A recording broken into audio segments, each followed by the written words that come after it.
So today we'll discuss the mechanism of hormonal action. Hormone response depends on the hormones and the target cells.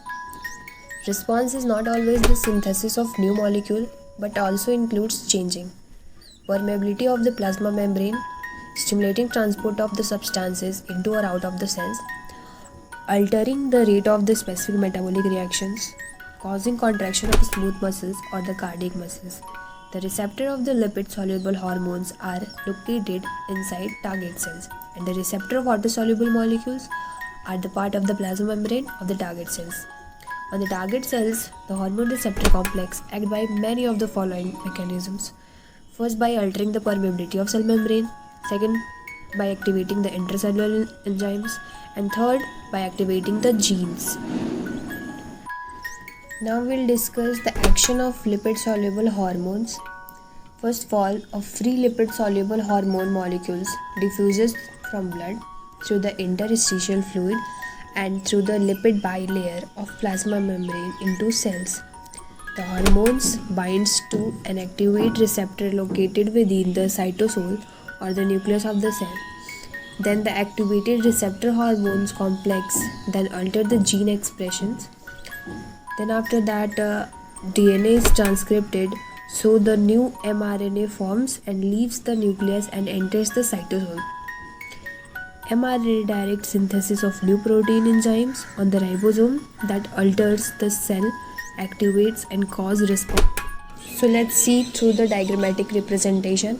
This is the blood capillary, and here the transport proteins are present and some free hormones are present.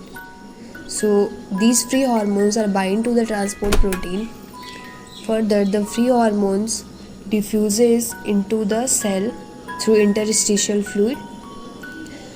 After entering into the cell, it enters the nucleus where the receptors are present, and these receptors get binds to the free hormones and form activated receptor hormones complex, which alters the gene expression as DNA is transcripted.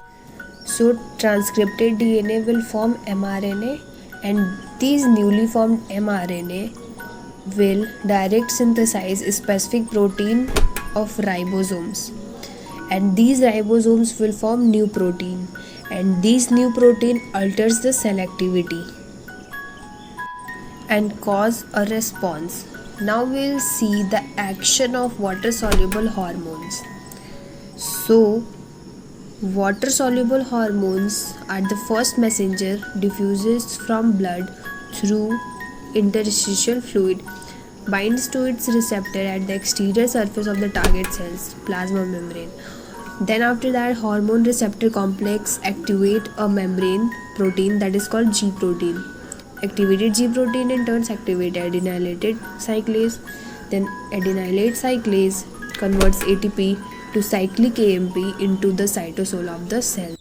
Then after that, cyclic AMP, second messenger, activates one or more protein kinase. Activated protein kinase phosphorylate or one or more kinase. Then phosphorylation activates some of these protein and inactivate others. Phosphorylated protein in turns cause reaction that produce physiological response. An enzyme called phosphodiesterase inactivate cyclic AMP cell response in turns off unless new hormone molecules continue to bind to their receptors in the plasma membrane. So let's discuss through the diagrammatic representation. This is the blood capillary where the water soluble hormones are present, and these hormones diffuses blood through the interstitial fluid and get binds to the exterior surface of the target cell of the plasma membrane where the receptors are present. After the binding of the hormones and the receptors, this will activate G protein, and activated G protein will activate adenylate cyclase, which further convert ATP to cyclic AMP, and cyclic AMP is a second messenger. Then cyclic AMP will activate protein kinase and convert into the activated protein kinase. Now this activated protein kinase will phosphorylate cellular protein where the ATP is converted into the ADP, and this phosphorylated protein produce physiological response. So after forming the physiological response, the enzyme that is called as phosphodiesterase inactivates cyclic AMP cells response in turns off unless new hormone molecules continue to bind to the receptor in the plasma membrane.